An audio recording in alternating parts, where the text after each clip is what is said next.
Alô, alô, alô. Alô, tá? Bom dia a todos. De novo. Bom, vou falar um pouco, né, daqui do Largo do Redondo. Entre 1803 a 1806, Dom Marcos de Noronha Brito, o oitavo rei, o oitavo conde dos Arcos, realizou, né, uma reforma urbanística aqui na capital. Peraí, desculpa que é o meu primeiro. Eu estou estranhando.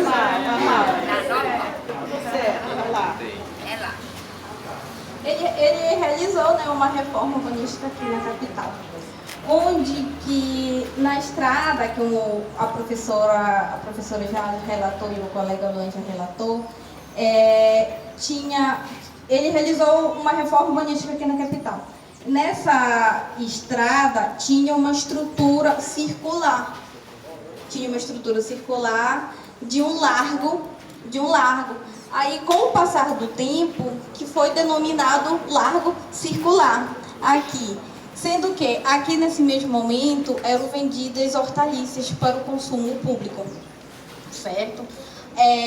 E também foram construídas várias chácaras, e, como o professor também já relatou, foram plantadas muitas mangueiras, como canaleiras, né? E também naquele mesmo momento, com a plantação dessas plantas, tinha muita salubridade aqui na cidade. E também com a plantação,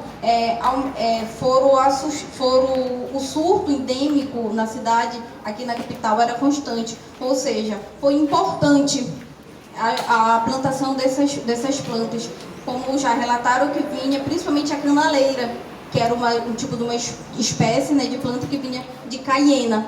Ou seja, elas foram muito importantes aqui para a nossa capital. E também, né, como o nosso colega já relatou, que foi importante porque como surgiu, né, o Jardim Botânico e o passeio público. E também a plantação daquela canaleira, que também fazia parte do ponto turístico daqui da capital belenense. A Miriane hoje está estreando, né? Ela é de Santa Cruz do Arari, está fazendo Cachoeira do Arari, desculpa. Cachoeira do Arari, né? Está fazendo a pesquisa dela lá sobre cachoeira, sobre patrimônio, sobre o Museu do Galo, né? Do Padre Galo. Qualquer hora a gente vai fazer um roteiro lá, né? Mas aí é uma estrutura de 2 dias. Não dá para ir para voltar, né? Então, gente, primeiro falando dessa coisa do largo, né? Que é característico das cidades portuguesas, né? Sempre a cidade portuguesa vai ter o largo com a igreja. A gente vai ter isso ali, por exemplo, na frente da Sé, vai ter na frente também da Igreja do Carmo, né? Mas outros largos também foram construídos nesse período com a ideia ligada à questão de arborização, né? Então, é o caso desse largo daqui, que tem a ver com aquele projeto de reforma que Miriane falou, né, do governador do Conde dos Arcos, do início do século XIX. Quando, quem não ouviu no início, eu falei, né? Ele vai fazer esse secamento do Peri, o aterro do Peri, construir as primeiras ruas, urbanizar essa estrada de São José, urbanizar outra estrada, São Mateus, que deveria ser depois mudar o nome para Padre Eutíquio, né? E começa então esse processo de urbanização criando o Jardim Botânico, e aqui seria o Jardim das Caneleiras também, né? Para a produção também de hortaliças, né? E esse largo ele vai se manter. Tem um outro largo na cidade que é importante, que se mantém também nesse processo de urbanização já no final do 19. Qual é? Antes era Largo da Sé. Para além da Cidade Velha, subindo Nazaré, o que nós temos? Nós temos aquele largo lá também, né, que vai ser característico, né, também desse período. Então, muito essa forma, né, característica da forma de uma cidade ainda portuguesa, né? Aí nesse período do século XVII, do século XVIII. Só que ali em Nazaré, como aqui também, a gente já vai pegar esse final do XIX, que a ideia do Antônio Lemos era pensar Belém, qual era a cidade modelo no mundo? Paris. Então a ideia era fazer em Belém uma petite Paris, uma pequena Paris. Isso significa, né, boulevards. O que é boulevard? Grandes avenidas com arborização. Boulevard Castilho França, né? Então arborizar, né, essas ruas. Aí que vem a história da Mangueira, porque ele pensou, vamos pensar num tipo de árvore que possa, né, dar uma sombra e melhorar o clima da cidade. Graças a Deus ele fez esse projeto, né, gente? Senão isso aqui seria um inferno, né? Então, essa arborização e que pudesse também, de certa forma, alimentar a população. Isso foi pensado também. E ele vai escolher uma árvore que não era da nossa, que foi bom pela arborização, mas ela não é própria para a cidade. E hoje a gente está vendo as consequências. São as nossas mangueiras centenárias, que elas vão se enraizando, né? E aí não encontram mais por onde se expandir. E nas nossas chuvas sempre caem, 2 das 5 mangueiras caem no nosso período invernoso, que é o período de chuva, né? E a gente tem essa característica ainda de tirar, né, também da população, retirar essas mangas para vender nas feiras. E todo carro que se preza em Belém tem uma furadinha, um amassadinho, né? Porque a colega veio de Belo Horizonte e falou assim, mas Gorete, como é que é o negócio dos carros? Não, todo carro que se preza tem um amassadinho de uma manga, e alguém já teve alguma sorte de ter uma manga na cabeça, às vezes. Eu já tive essa sorte. Né? Que pode ser perigoso, né? Então, essa questão da arborização, né?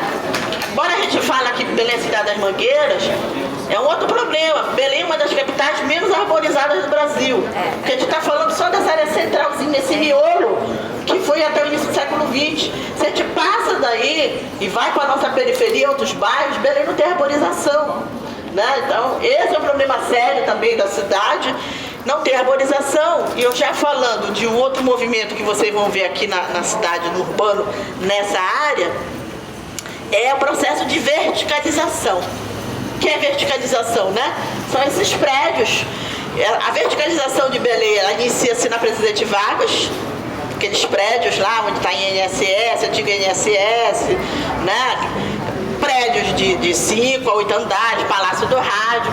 O marco dessa verticalização é o Manuel Pinto, que foi o prédio mais alto de toda a Amazônia, lá na década de 50, né? Vocês sabem onde é o Manuel Pinto, ali, né? Na Presidente Vargas, com a Cezedeiro. Na década de 80, no entorno das praças, porque o que valorizava era o verde, né? Era o verde, lá está o Manuel Pinto, pronto, lá está, o verde. Né? Na década de 80 era o entorno das praças, Praça da República, Batista Campos, né? Então, praças lá do Marizal. Então e a partir de meados de 80, 90, o vetor de verticalização vai ser a vista da Bahia, que vai ser ali a DOCA e de Municipalidade Pedro Álvares Cabral. Só que uma verticalização que não dialoga com a cidade. Prédios com 30, 40 andares, envidraçados. Ali na DOCA é tudo alagado. A gente sempre brinca, para um prédio se manter ali na DOCA, tem que ir a estrutura lá no inferno, né? A gente sabe que já teve vários problemas de prédios por conta dessa fundação, né? Que tem que ser... Hoje a engenharia ela tem recurso para fazer isso, mas a verdade é que eles acabam se tornando uma cortina de empate da circulação dos ventos, principalmente ali naquela direção da municipalidade, né? Então você tem a vista do Rio, tem a vista ali da Bahia, né? Mas você impede essa circulação. Então essa massa de concreto começa a ser construída na cidade na década de 70 e Belém hoje é a cidade cada vez mais quente. Nesse período que nós estamos agora, que é do nosso verão, né? Quem não é daqui, quem não é de Belém, levanta a mão aí. Que cidades aí? Sorocaba, Paraná, Rio de Janeiro? São Paulo. São Paulo. Você? Petrópolis. Petrópolis, Rio. Mais alguém? Não? O resto tudo é para a hora, né? Tudo para a hora, né? Então, aqui também, embora nós estamos já aqui perto do centro histórico de Belém, nós estamos na área do entorno do centro histórico, então tem algumas restrições. Mas na década de 80 nós não tínhamos ainda esse tombamento. Então o que a gente vai ver? Lá no bairro da Campina, vários prédios, onde é o nosso bairro do comércio, antes do tombamento. E aqui no entorno também, como vocês viram, aqui na 16, nós temos, aqui na Tamandaré também, né? Então tem todo esse problema da legislação. No momento nós estamos discutindo a mudança do plano diretor de Belém, e eu faço parte lá da comissão que a gente discute, junto com a professora Roberta, da arquitetura, do Conselho de Desenvolvimento Urbano, e existe uma pressão muito grande dos empresários para mudar o nosso gabarito. Por exemplo, hoje no centro histórico, né?